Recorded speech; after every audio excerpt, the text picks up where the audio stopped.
Good morning, judges. Good morning, ladies and gentlemen. I am Denny Rose Ortega. And I'm MJ Ligonda. And we are here to present our paper entitled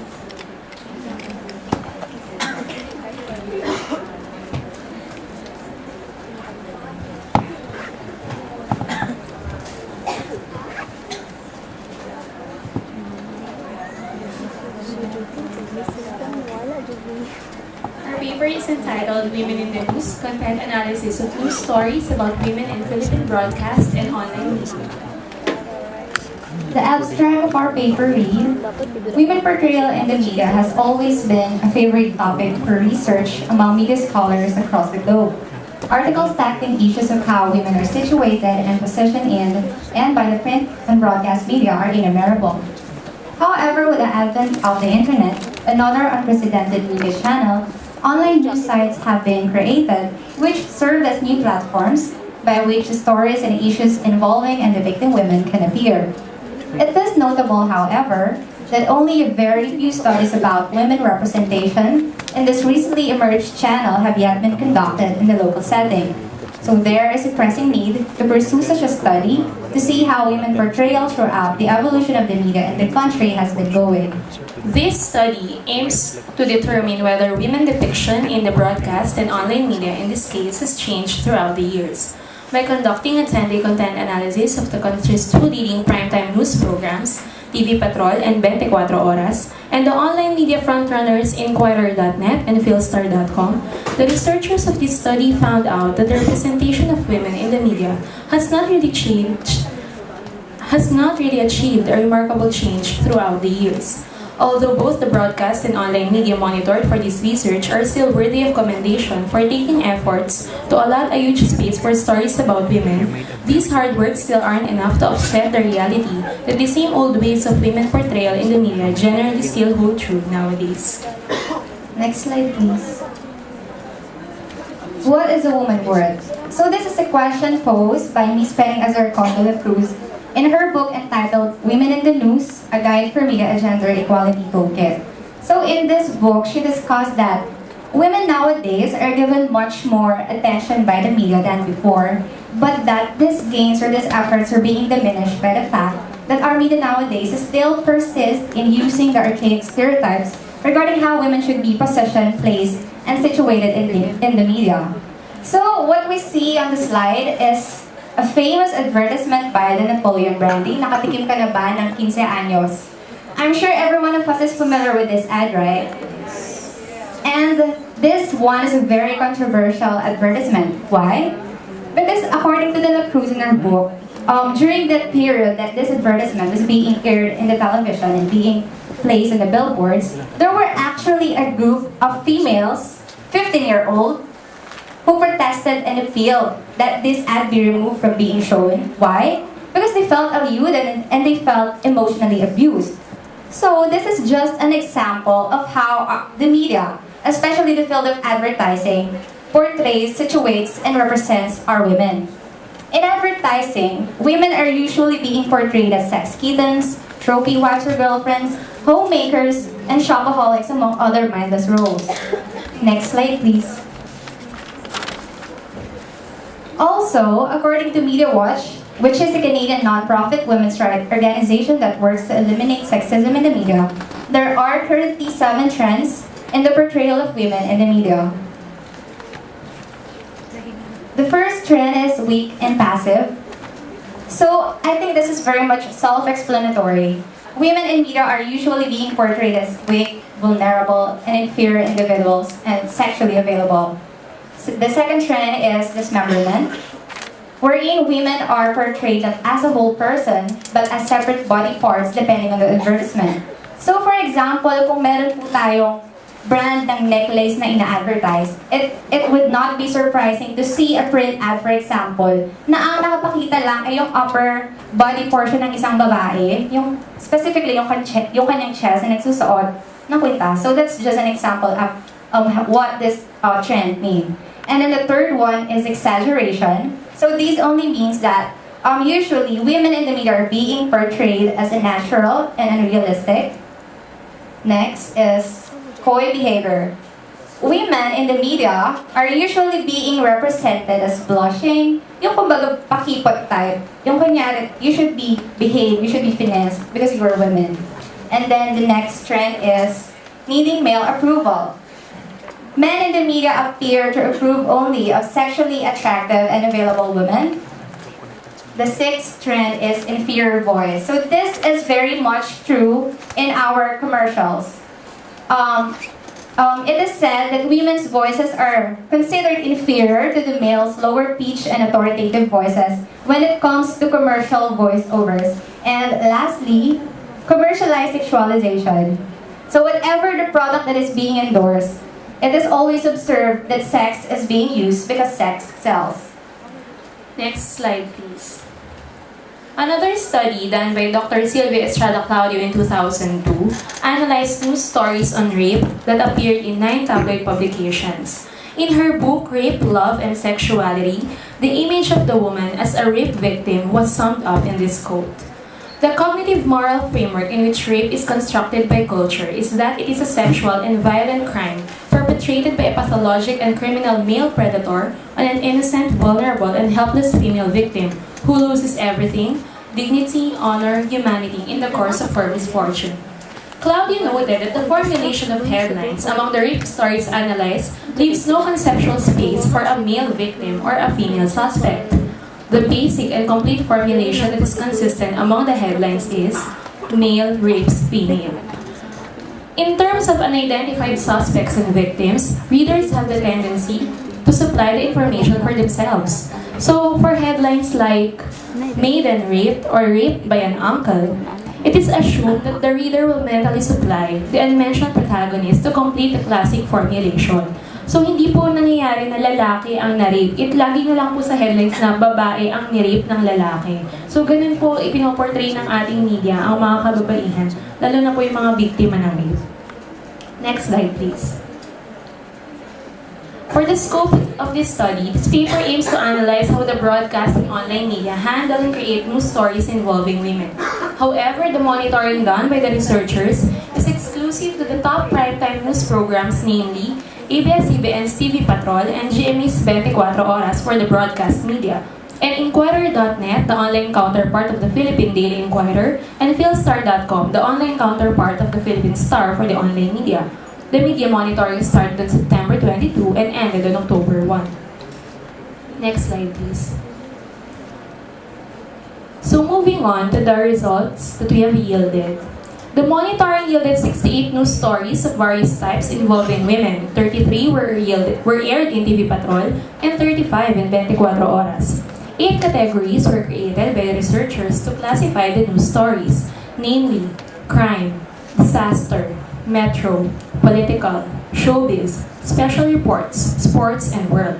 If we will look at the table, showbiz and entertainment got the 25 and most number of news stories, while political got the least number of stories. And chart 1 is a more visual representation kung gaano po kalaki ang agwat ng mga storyang na-ere sa showbiz and entertainment category laban dun sa political category na dalawa lamang po sa loob ng 10-day monitoring period out of 68 news stories. Let me give you samples for each category to give you an idea on what types of headlines fall under each. For entertainment, headlines like Camille Prats, nagsalita na uko sa sinapit ng yumaong mister. Magazine cover ni Nora Honor na may hawak na sigarilyo, kinundi na. Disaster. These are disaster stories that happened during typhoons Pedring and Kel. Ginang, patay nang mabagsakan ng puno ang bahay sa Caloocan. Crime. 3 anyos na babae, hinala yung ang kapitbahay nilang 12 anyos. Metro.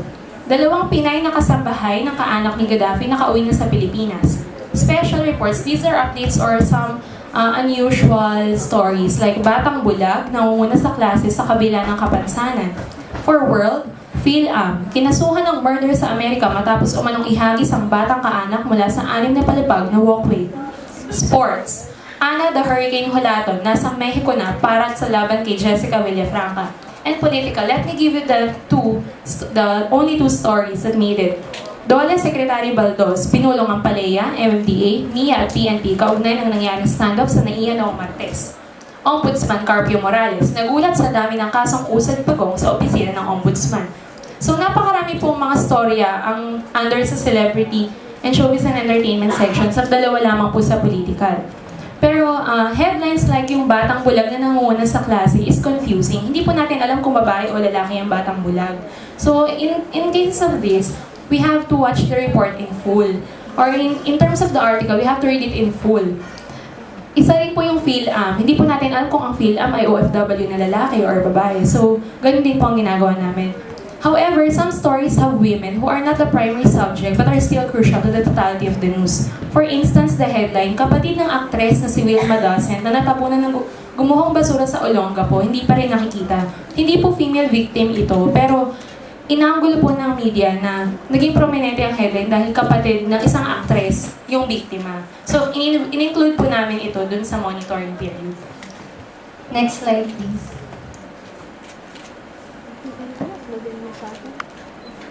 So, for women in online news, we monitored 9 sections of Inquirer.net and Philstar.com, namely news and headlines, entertainment, lifestyle, sports, global nation. So this is actually exclusive to Inquirer.net, and home and front page, business, news feature, which is exclusive to Star, and lastly, the technology sections of both websites. Purposely, we did not include the opinion section since our venture is more the situation of women in news. So as we can see in the table and in the graph, the most number of stories were categorized under the news and headlines section of both websites. So, anong klaseng mga news yung under dito? National news, so that is news coming from Luzon, Visayas, Mindanao, and the regions. Pwede ding metro news, that is news within Metro Manila. And some political news. So, some headlines that were categorized under this section are 1 billion for Arroyo trips and liquidated, and ang Batuan kin kills wife, buries body, wherein the woman is portrayed as a helpless individual victimized by their own family members. And then, for the entertainment section, yung mga headlines na nakita po natin dyan, examples are, Elizabeth Taylor dresses, accessories to be auctioned. Kung ano ang ginawa ni Shamsi na nag-guest siya sa Asap Rocks, and if Charisse is still hot or no longer hot. So, sa entertainment section, we see that women celebrities are being written in the news for whatever little thing they do in their daily lives. And then third in the list is the lifestyle section. And under this section, the women's stories were usually filed or featured in subsections like fashion and beauty. So, some headlines are, Her Best Revenge, Ayoko nang magalit, gusto ko na lang magpaganda. So, this is stories about Jinky Pacquiao when she was interviewed regarding the issues na may iba daw babae si Manny. And another example is kung ano ang sinuot ni Miss World sa awards night, and how to fade your sunspots and even out your complexion. And then fourth on the list na nakakuha ng maraming number of stories is yung sports section. So surprisingly, women athletes are always being covered by the media.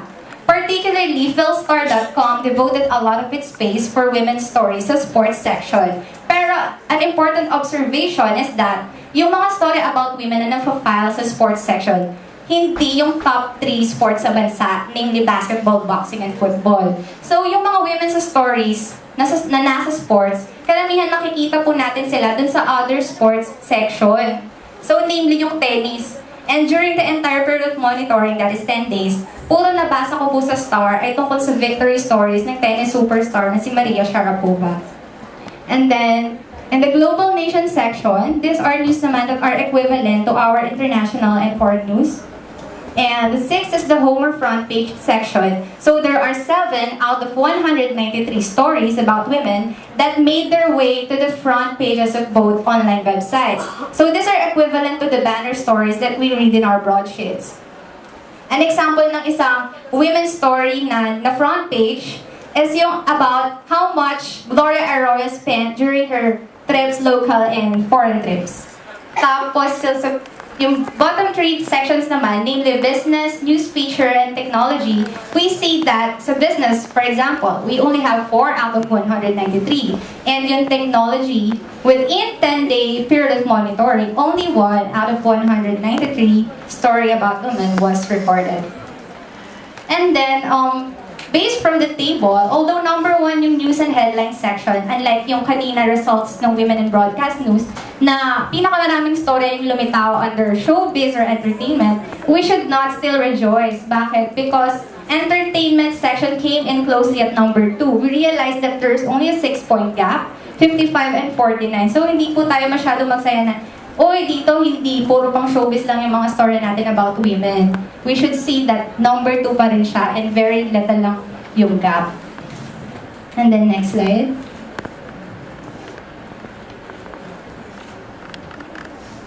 Also, we did a classification of how, kumbaga kung anong klaseng imahe or image of the woman is being reflected or being perceived doon sa lahat ng 193 headlines na ating minonitor. So, we created 10 classifications. The celebrity image. These are stories about women who are seen as stars, icons, personalities. But however, these stories may not always be positive in nature. And then, the next image is the victorious image of the woman. These are stories naman about success stories ng mga kababaihan. Either the success is achieved by them or achieved for them. The other image is the victim image na isa sa mga conventional ways of media portrayal of women na kung saan ang mga story na na-file under this are stories kung saan ang mga babae namamatay or na-injure or na-abuse, most especially in rape stories. And then, yung vamp na category naman, these are the stories where women are the ones who perpetuate or commit the crime or a wrongdoing, followed by the active image.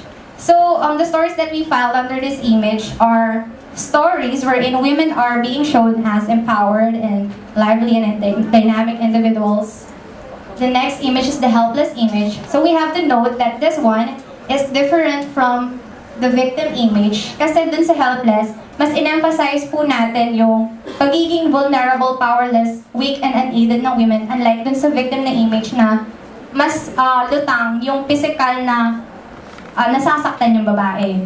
And then yung sa vanity seeker image naman, so these are stories wherein women appear or are made to appear as self-conscious, sometimes narcissistic, and sometimes vain individuals. Consumer image, so these are stories wherein women are targeted by consumer products, most especially by beauty products, and yung others. So this is where you put the stories which do not fall under the 9 other categories. So if we look at the pie chart, the celebrity image of the woman garnering 31.61%. It ate the largest portion of the pie. So, ibig sabihin, ang mga babae or women in the news, ayun nga, lagi siyang nag-fall under this, kumbaga, relatively softer and lighter topics like showbiz and entertainment. Pero at the same time, we have to observe that number 2 naman po, yung image of the woman as victorious. It even came ahead of the traditional or conventional ways of viewing woman as a victim or a vamp. So that's something na kailangan nating pag-isipan. Next slide, please. So for our conclusion, the portrayal of women in the media has not changed through the years. So generally, the broadcast media still highlights news stories on women in the showbiz and entertainment category as reflected by the huge number of news stories noted by the researchers upon monitoring TV Patrol and 24 Oras for 10 days. On the other hand, a much more serious category such as politics is the least favorable to women, it having the least number of stories aired.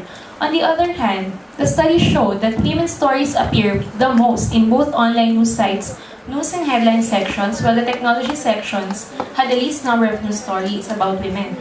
In this case, only one news story about a woman was rated within the researchers' monitoring period. Likewise, several images of women can be reflected from the news stories written about them. The researchers of this study identified 10 categories of these images, wherein after the monitoring, the woman as celebrity image ranked first, while the woman as passive image got the last ranking. So, what went wrong?